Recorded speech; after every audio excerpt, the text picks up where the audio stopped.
the main focus of the whole first half of the World Peace Diet is about this disconnect and the incongruence, the fact that we have a set of beliefs in compassion and kindness and mercy and justice. We all believe that. We don't think of ourselves as being cruel, malicious, vicious people, but are we living our life, our actual daily actions in congruence with those beliefs? And most people on a spiritual path find it very difficult to give up, say, taking out their wallets and paying for someone to stab animals. We're killing 75 million animals every day in the United States alone just for food. I mean, this is a massive killing operation where we have whole armies of our brothers and sisters that do nothing than kill and stab and brutalize animals, hyper-confine them, mutilate them, kill them. And so we are causing that by our choices. So I think more and more as we feel ourselves drawn to a spiritual life, to spiritual unfoldment, we'll see that it means not just praying, meditating, reading, studying, and all those things, and living a kind life just to other humans, but really to being vegan. That being vegan is the expression of the spiritual yearning. That, in a sense, if I'm not living a vegan life as best I can, which is a life of minimizing the cruelty I'm causing to other living beings, then my spiritual efforts are really in many ways ironic. I want for myself, but I refuse to give to others. And the whole spiritual path, I mean, if you, I think, could boil down the spiritual teachings of every religion to one sentence, it would be this. It would be, whatever you most want for yourself, give that to others. If I want to be free, then free others. If I want to be loved, then be loving. And this is if I want to be blessed, then bless others. This is every religious teacher. That's the essence of what they've taught.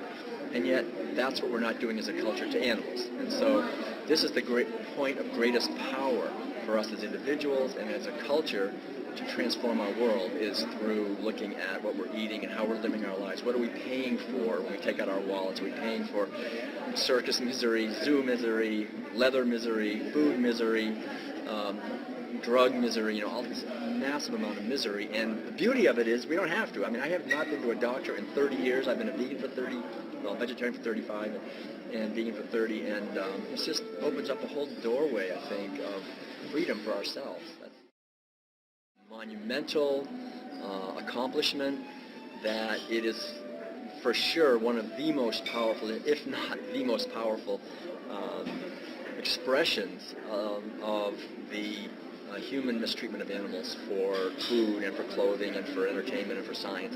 And that as we spread the message of that movie, see it ourselves, show it to others, show parts of it. I think, there's a lot of people giving courses on the World Peace Diet around the country now, and quite a few people, as part of that, they will take out of the Earthlings movie the part about using animals for food and show that to the people who are in the class.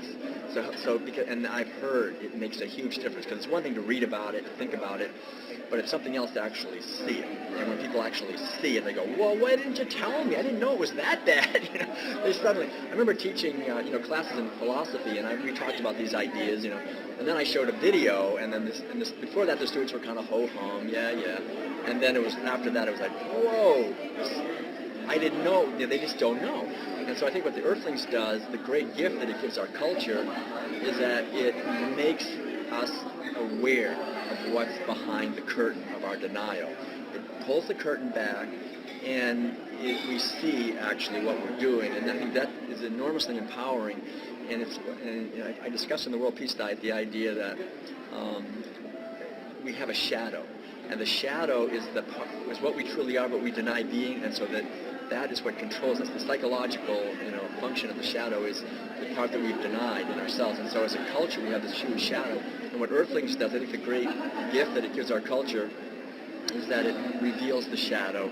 And once we see the shadow, then it may be painful, we maybe resist it, we don't want to see it, we don't want to know, but once we do, then we have the power to transform our consciousness. We can begin to behave in new ways, go to a higher level where we're not actually causing that kind of misery, and then be able to reap the rewards of that in our lives, which is simply more happiness, more joy, more freedom, more self-expression, more creativity, and create the foundation, really, where a social life of peace and justice and creativity and fulfillment and joy is actually possible. So I think Earthlings is one of the most vital and important tools that we have as, not just as animal rights activists, but as anyone who cares about the earth and about future generations, about starving people, about animals, about human beings, about their children, to be able to just express the feelings that we have by showing this. Because you can show Earthlings, you don't have to say anything, you don't have to try to convince anybody of anything. People just go,